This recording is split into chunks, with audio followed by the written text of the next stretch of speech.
All right. We're back for another episode of the Bad Ideas podcast with James Gibson. Welcome, James. Hi, thanks. Thanks for having me. So you co-founded Quottly, and you were you still in school when you created this, or just after school?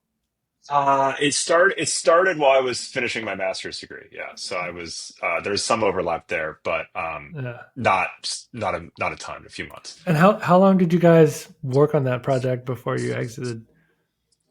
I think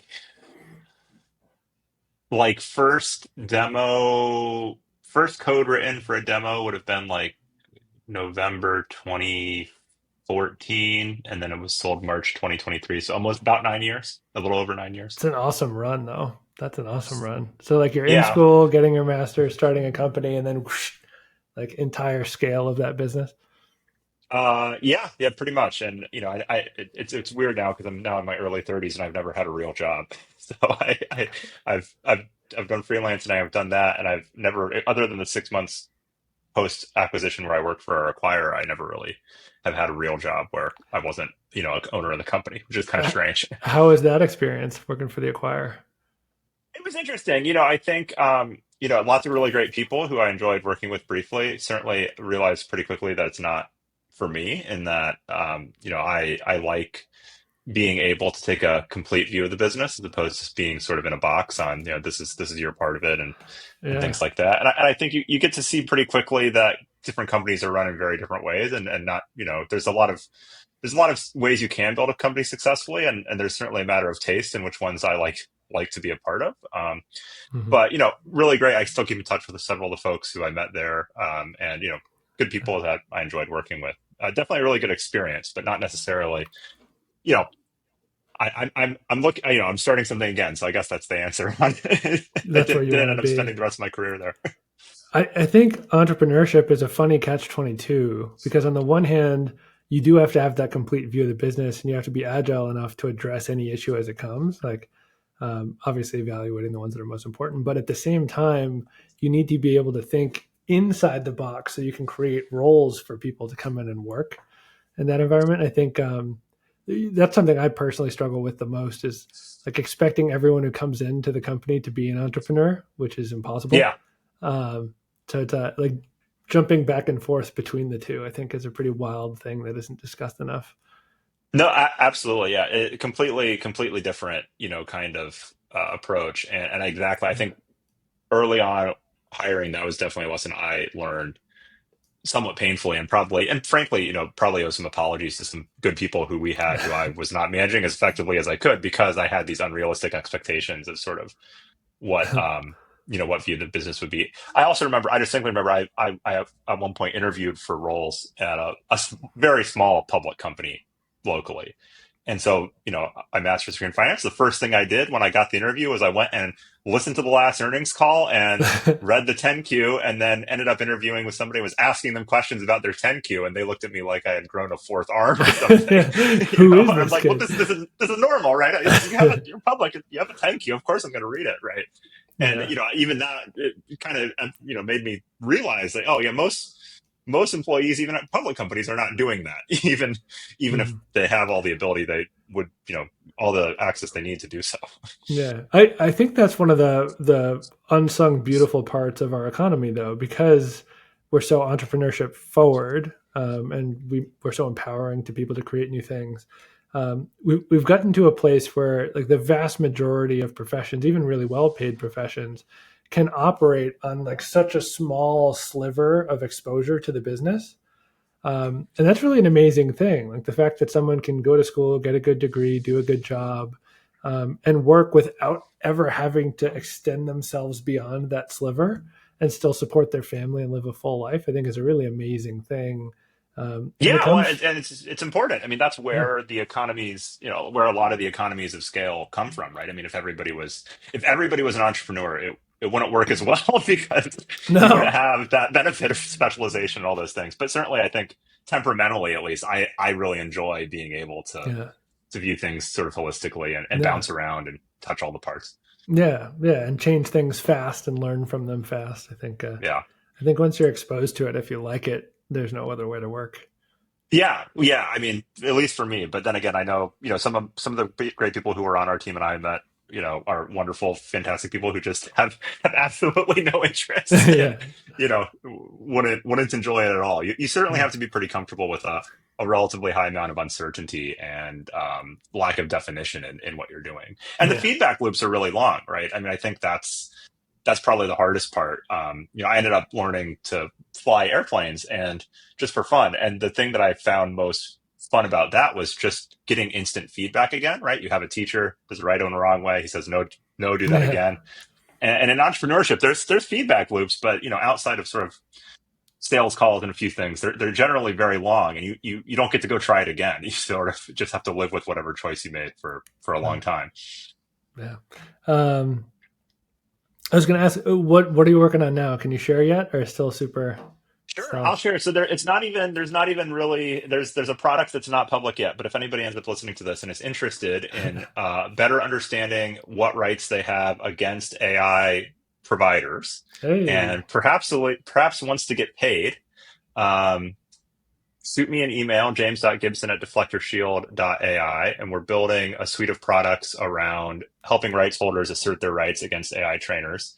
A little bit different from, Cloudflare is doing some stuff with just blocking bots, which is great and we love, but going a little bit further than that into automating the sending of demand letters, ultimately making it easier and more scalable to get money out of people who are violating your rights, and going sort of one step beyond the tech to connecting the tech to the law more effectively.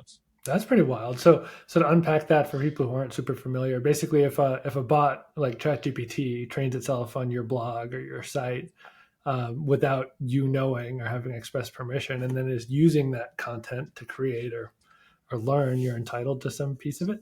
Well, maybe. So this is where it gets really interesting. So there's a lot of lawsuits already, and so sort of the big lawsuits that are currently ongoing, and we'll see. There's lawsuits against OpenAI and Meta and all the providers from different plaintiffs about sort of the core question of are you allowed to use content to train an AI? And that's sort of a new legal question. There's no precedent on that. But what we're focused on at the moment is not necessarily that kind of claim, but the much more narrow claims that already are much more well trodden. So, two big classes. One is many AI providers and groups that are training these things also republish aggregated web content to make training easier.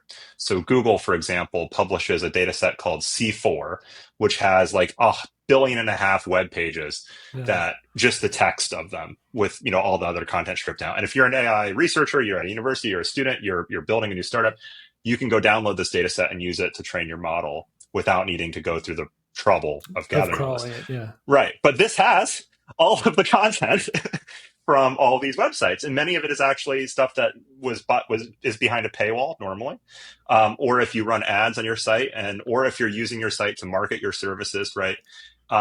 They're republishing this. This is basically the Napster case from 2006 of they are Yeah. redistributing your work without your permission, and so that's actually a very clear cut, relatively speaking, much more clear Yeah. cut case, because the question is not about whether or not you can use it to train the AI. The question is about whether or not you're allowed to distribute this without permission and without compensation to the rights holder. And so that's one area that is not really the root of the ultimate question, but is an area where rights holders can assert their rights very effectively. And then, well, potentially very effectively, we're going to see, right, how this goes. And then the second area is really actually enforcing terms of service. So, every website has its terms of service. Most of them say you may not copy, distribute, whatever, all these things. Generally, folks are not enforcing those. And generally, judges have not enforced terms of service because the standard model of a terms of service complaint is a very sophisticated plaintiff, a website with lawyers and everything, suing a user who is not sophisticated and probably didn't read it, even if they checked the box. And, is it really fair to enforce this terms of service? And generally judges, don't do that. And I should preface this with, I'm not an attorney. So this is my lay understanding. The product Yeah. connects you with attorneys, but I'm not an attorney, and I'm certainly not your attorney if you're listening to this. So none of this is legal advice, but Generally judges don't enforce terms of service, but this is the opposite of that. This is the multi-billion dollar, very sophisticated organization that not only has attorneys, but claims to have this bot that's smarter than all the attorneys who is not reading the terms of service. Yeah. And so I think that's another fertile area where, people can start asserting their rights more aggressively than just blocking access and actually send demand letters and send, you know, potentially demand compensation for the violation of their terms of service and terms of Hmm. use, because the facts are much more favorable to the website owner in these cases, especially after a website owner has taken the step of sending a letter notifying and saying, "Hey, stop, cut this out." Right? After that step has been taken, Hmm. it looks pretty favorable to the website owner to say this is not okay. So this is very new area. We haven't actually done much of this. I've started sending some letters on my own behalf for my web properties and have gotten some really interesting feedback. There's other parts to it too, so we're also helping with the blocking and with the actual understanding and checking of things like your robots.txt and putting your Yeah. content behind a WAF and all of that. So if this is something that, if you're listening and you're interested in this topic, shoot me an email. I'll get you set up with it, show you the software, and you know see where it goes. This is probably not a venture backed business. This is more of a passion Bootstrap it. project, frankly, Yeah. for me. Yeah, that's super cool. That's super cool. Yeah. And forgive me for not diving into Quottly. You told me before, but tell the audience, like, what did you Yeah, guys sure. So do? Quottly was a higher education SaaS company. So our main product was inter-institution registration software. So if you go to, if you're a student who's going to the University of Florida, as an example, you can take classes at the local community college or another university in the state, and those classes potentially count for your degree. But if you want to do this, one, you have to figure out what classes count, which ones substitute for each other. Hmm. You have to actually apply, you have to get admitted, you have to register for the class, you have to pay for the class. If you want to use financial aid, there's additional paperwork to move your financial aid between institutions. When you take the class, after you're done, you have to then get the grade transferred back. And so There's a we lot of sold. work, like a lot of Yeah, right. overhead. Yeah. And so I did this when I was in school, right? So the pitch was part of the pitch was I got 4 degrees in 4 years for $17,000 from the University of Florida. Part of the way I did that was by doing this process, but I had to go find a fax machine to fax them forms. And this was not that long ago that, this was 2012. I didn't have a fax machine in my dorm at the time, right? And so we sold a software package that two university systems and two college systems and two state systems chiefly that connected to these student information systems and then would automate this process for the students at those universities. So at the time of sale, the California Community College system, the California State University system, the public schools in the state of Montana and Idaho were all using this. Most of the institutions in the state of Maryland. And then we had a pilot in Texas that I've since been told expanded. And so I don't know where they're at in implementation, but Yeah, ultimately all the public institutions in Texas, as I understand it, will be using this system. And so, it was great. We had 240 colleges or so. We helped many students, hundreds of thousands of students save time on their degree. that's super cool. That's such a unique thing too. It's like you're frustrated by this problem that faces you personally, and then you built the technical solution for it and distribute it to hundreds of thousands of people. That's like American dream and entrepreneurship all wrapped up into one. And Yeah, it was great. were you guys funded, or was it all like a bootstrap thing? Yeah, we had several. We never got to a price round, but we had several VC investors, a couple of funds, several angels. We did an accelerator called Entrepreneurs Roundtable, which is out in New York City, which is fantastic, and love them as part of that. Awesome. All right, super cool. So and now you're building another product that's it's not so much forms, but it's helping navigate like the legalese in the world of content, which is another like huge pain in the ass thing. But you've figured out a way to automate some of that. Yeah, hopefully we'll see. Yeah. All right. All right. So two good ideas. One really successful one soon to be really successful one. It seems like a good time to look at a really bad idea. What do you think? It sounds great. I've had plenty of those too. So All right, yeah, that's part of the job. So I'll read the bad idea in a second. We'll react to it and guffaw for 5 or 10 minutes, and then see if we can turn it into something good. okay, Sound good? All right. sounds great. Let's see what we got. So today, our bad idea is the Overlap Eliminator, a collaboration tool that cancels any meeting with overlapping attendees, prioritizing unique participation over actual productivity. I think the last bit is just a bit of humor from my team, but um, it seems like this is trying to prevent you from having multiple meetings with the same person over the same Okay. day, so you can kind of like streamline your calendar. Okay. It's kind That's of a interesting. it's a callous execution of that because it's like automatically canceling meetings with the same people in them. But So I I don't know. use I'm just thinking about this because I use my calendar with my family, my Google Calendar too. So I guess it'll start canceling if I don't configure it right. It's going to start canceling taking my son to the playground. Yeah, You can't go to the playground more than once a week. yeah. No, I imagine this is like the workday. If you have, say, you're on a team and Hmm. someone keeps doing like a send all to the team for like meeting, meeting, Ah, meeting, meeting.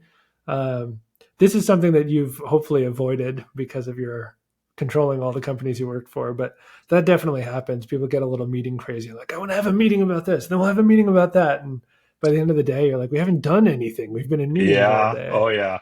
No, I So mean certainly have been on that end of that. And it gets interesting. We did a lot of professional services as well, yeah, and so once you're working on a project with a customer, it gets even more interesting meeting, meeting, because meeting. Yeah, your ability to just say no, we're not doing that is a little bit more limited. yeah, Okay, interesting. I feel like my biggest problem with that as a business though is that it feels like a feature on yeah. right. Like that's just my biggest initial reaction. Is like that's a cool feature, but like it's going to be so hard to sell and scale as like a Help us break down that thinking. How do you differentiate between a feature and a product? oh man. I mean I know that's an that's a hard interesting one. question. It's a hard one. Yeah, yeah. I don't know if I've ever been asked to actually think about that and like Let express verbally. let me attempt, and then you edit my Sure. attempt. Okay. So my attempt is a feature is a piece of software that can live inside of another application, um, and has value there more than its value as a standalone. So in this case, what I think you're saying is Overlap Eliminator is much more valuable as a piece of Google Calendar than it Hmm. is as like its own thing because you're not going to pay $5.99 a month to have your calendar overlap eliminated. Make sense? Yeah, I think that's close. I think that's right. I guess it really it's expressed as a product concern, but it's almost also a go-to-market concern and a pricing concern, as you're Yeah, saying, right? The the going price for calendar services is like almost nil, right? So yeah, even you don't even buy Google Calendar by itself or Outlook, you buy it as part of a package. And so like the marginal cost, if nobody sells it this way, but the actual marginal cost for that feature would be like a nickel a month a user. But yeah. you're going to have to charge it, you're going to have to charge much more than that to make the business work. And I think that's also part of it. When I say it's a feature, not a product, it's part of product statement, part of go to market issue statement, and part of pricing statement, all kind of Mm, all in one, actually. I hear you. A little more Yeah. sophisticated.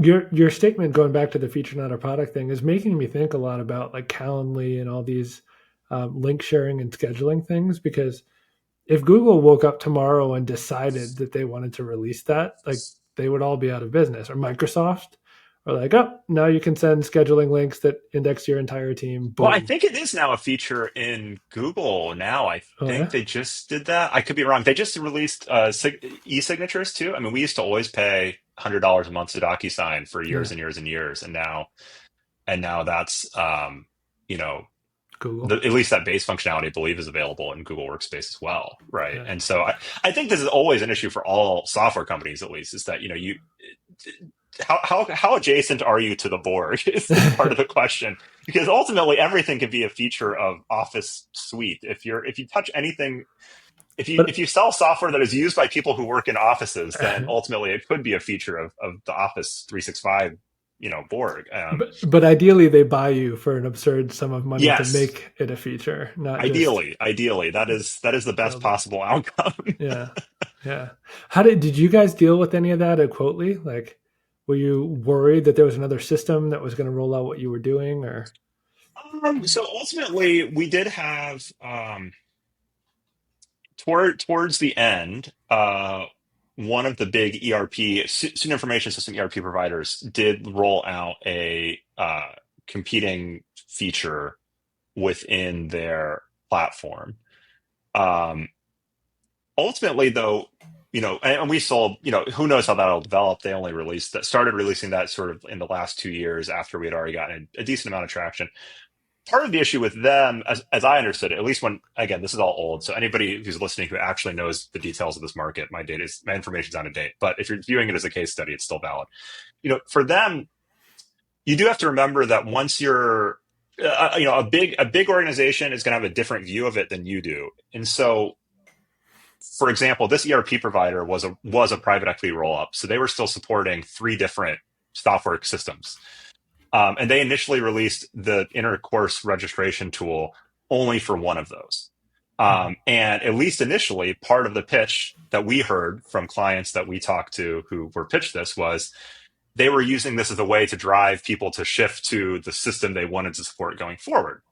And so for customers who were already all on that system, great. This was like a pretty compelling, pitch. But there weren't that many customers who wanted to do an ERP migration. And Mm-hmm. so we were having a lot of success in still selling against those folks, because, they would talk to that salesperson and say, oh yeah, it's a feature of this. This is great. Oh, by the way, you have to do an ERP migration, which is like a 5 to 10 year project in some cases. And so then they would call us and then we would end up getting the deal. So, we did have a little bit of this, but for us, the sort of market dynamics in that fundamentally, we were selling software that was about connecting different IT organizations to each other, which kind of gives you a defense against this to a certain extent. Yeah, yeah. No one else is building your Rails, so it's kind of like a unique problem solve. Right, Yeah. exactly. And we had even our biggest customers. I mean, the California community colleges, and I haven't followed up with this. There was always pitches of, hey, from every ERP vendor, hey, just put all 114 colleges on the same ERP, and then we'll solve all your problems. But doing 114 ERP migrations is a big ask. That's like $100 million project minimum. Yeah, yeah. But that's also a trap strategy because once they're on, they're never going to be off. Like, you Right. know, Yeah, exactly. it's just like the I don't know if you're familiar with banking backends at all. Not in detail, no. But it's the same strategy. It's just like school ERPs. They're like, oh yeah, just come on and like we'll discount you for 6 months ahead to migrate. But once you're there, it's so Oh yeah. expensive to leave. They own you, and they know that. hmm hmm Which is it's a wild way to do business. But it's funny. It's almost like the exact opposite of the customer value prop you're talking about, where migrating onto the ERP is such a tall ask that they have to come up with some crazy incentive to make you want to do it because you wouldn't do it otherwise. Like Oh, there's absolutely. Yeah. I mean, there's no and reason. even we even saw this within the higher education SIS market. I mean, again, I'm not an expert at this. Somebody's Yeah. going to watch and actually know this market. But even vendors, Oracle at the time, Oracle owns PeopleSoft, and PeopleSoft Campus Solutions has like 20% of the market. And Yeah. at the time, they were pushing hard to get people to move to their new cloud-based Oracle thing. And Mhm. it ends up even working against you because now your own customers, they know it's going to be so painful to move that they don't even want to move to your shiny new thing, Mhm. even if you promise, oh, first party support and upgrade path and all, we'll make it super easy and we own both sides and so we can do this right. It's not, even then they don't want to do the migration just because it's so painful. Yeah. It's I think that's we're talking about this overlap eliminator. We're also kind of expanding the conversation into some bigger discussions at the same time. Like, does it fit the market? Is it easy enough to consume? Is it defensible? These are all like really big startup evaluation things. Yeah. Um, Bringing it back down to earth, though, when you first are exposed to a new idea or crazy or bad idea, is this the same process you use? Like is there a problem that's solvable? Is it something defensible? Is it a product or a feature? Is this kind of like does Well, this I fit a guess I pattern? haven't done my first step, which is asking like what the goal is, right? Because I Yeah. think, if when you say idea, I immediately interpreted this as like, hey, we're going to start a venture backed startup. And if that's not the goal, then like, hey, great. Like if this is like, hey, I want to build a hobby project and make $1,000 a month, then fantastic. Yeah. Go for it. I guarantee you there are 1,000 people who would pay $5 a month for that. Are there a million? I don't know, but there's Hmm. probably 1,000, right? Yeah. Yeah. I think that's where the calendar apps make their money, like the Calendlies, hmm because it's such a pain in the butt to manage scheduling and to coordinate meeting times and to follow up to make sure that people show that it's worth spending $30 a month for a product that probably really should be a feature of something that already exists to do Yeah, even oh, part of that absolutely. for Well, and you. it's a different use case too, right? So, a Calendly, if you're in sales, Mm, you have, or you're scheduling, you're managing your BDR team, and you want to do round robin scheduling to different, you get this mhm, very complicated calendar logic that, like, yeah, I'm going to pay for that. But even then, we bought Calendly, but we didn't pay. We only paid for it for people who are external facing, basically, right? mhm. For internal use, probably, something more basic would have been totally fine, and we Yeah. just Slack messaged each other until we figured out when we wanted to meet. Yeah. Yeah. I mean, it's a wild thing. I look at this and I understand the value of eliminating overlapping meetings to force you to say everything you need to say to one person. Um, there's definitely certain cases where multiple people need to be on multiple meetings together, especially if they're leadership. There hmm might be different subject matter, so there's a problem there. But I guess sort of the underlying idea though is that you want to get more value out of your meetings. And so mm, maybe, like, if I were going to say, hey, develop it more to somebody, I would say, hey, figure out this, eliminating overlap is maybe one valuable way to make your meeting time more valuable. mm. What are other ways? Is there something that you can build that sort of expands on that theme of All get right. more value out of that time? So we're brainstorming. I'll brainstorm with you. What about when you're running engineering teams? Do you guys do daily or weekly stand ups to like I've varied. Most of the time we've done daily, but it depends on the team. imagine like a meeting stand up app? So like you wake up in the morning and it's like, hey, you have these three meetings coming on. Can you list three or four goals you have for each one? Just to get you to kind of prepare a little bit or Yeah, set right, intentions right. for what you want to happen, Yeah, which is probably like extremely easy to do. Like yeah. someone could do themselves, but just having an alert that did that would make it regular and turn it into a habit and create a ton of value. Yeah, absolutely. I mean, absolutely. We were always very big on, like, hey, meetings should have a purpose, right? And, like, for engineering stand up, frankly, we, at least at Quottly, we had just the best engineering team I've ever worked on. Everybody could complete each other's thoughts. And so truly the purpose of stand up towards the end there, at least, was just hang out for 10 minutes and say hi and be friendly because it's Yeah. a nice thing to do, right? Um, but for other meetings, we were always tried to be very intentional about, like, hey, we're meeting for a reason. Did we accomplish the goal of the meeting or not? And then record that and try to be introspective about whether we're getting value out of it. Something like what you're suggesting, I think, would make a lot of sense because everybody should be there for a reason and they should know why they're there, Yeah. which is also a Yeah. part of it that sometimes is missed. So that's where you get into this product or feature thing. Like it's so easy to have an alert that's like, here's your schedule, what are your goals for each meeting, and then maybe follows up at the end of the day. Like you had your meetings, did you fulfill these hmm goals? Like what's left outstanding? But that someone does that in like an afternoon. That's not like a month long development process. How do you decide if it's its own thing or if it's something that nests in something else? And then what do you do if it's a feature? I mean, I think my first answer would be, hey, what are your goals? If your goals are very modest, sometimes the goal is to use it for yourself, in which case, Yeah. go with God, more power to you, right? Assuming that you want to start a business, and even then, there's this question about do you want it to be this big venture backed big thing, or are you okay with something smaller? Um, I think it's hard to say exactly what to do, but what I normally would do would, go. I like using wordly maps a lot. I don't know if you're familiar with those. Mm-hmm. But I like using wordly maps, and if once you know how they work, you don't even really need to draw them out if you know your market pretty well. And when I think about businesses now, at least, I think much less about the product and more about, like, where the business fits in the value chain, as Mm-hmm. silly as that sounds, and who the customers are and what the relationships are between customer and business. And I think the most interesting businesses are where you, at least to me, are where you can have interesting intersections between different groups of people versus just selling a tool to somebody who consumes it, within their own organization. Mm-hmm. Because those tools are great, but It's a they'll always, commodity. right. They'll become commodities so quickly, right? If you Mm-hmm. have some interesting other perspective where you're providing unique relationships or data or interactions or something, or you just have a different view of the world than other companies, then you'll see other opportunities that, you can't see. I think this is part of why there's 12 million paid email apps, is that developers and it's a very legible problem and very visible problem. So people reach to it when they'd probably be better served by going and turning over stones that haven't been turned over so many times already. Yeah, yeah. I use this stat a lot. There's, I think, between the Play Store and the App Store, there's 8 million apps, Right. and Sure. I've yet to meet someone who can name more than 40. I believe that. Yeah, I saw one of these articles. The median number of installed apps per month is zero, right? Yeah, Yeah, for native mobile apps, it's a big ask to adopt new software. Actually, I think people, yeah, developers at least, who are very comfortable and are always picking up new pieces of software, forget how hard it is actually to get people to adopt something. yeah, yeah. But people keep building because they think, if I solve this problem this way, that's the quote I'm getting from the show, though. Is it a feature or is it its own product? There you go. Um, Yeah.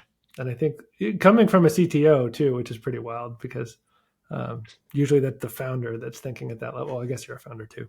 Um, Pretty wild. I think in my experience, the technology leaders think everything is a feature, and they're like, "Oh, there's no vision for that. Yeah, well, I don't yeah, want to make it, it's so true, leave it right? alone." Yeah, But again, I think that's why you have to think about it. When I say that, it's both a product statement and a go-to-market statement, and a right? business Because statement. Yeah. yeah, there are things that are absolutely you would think are.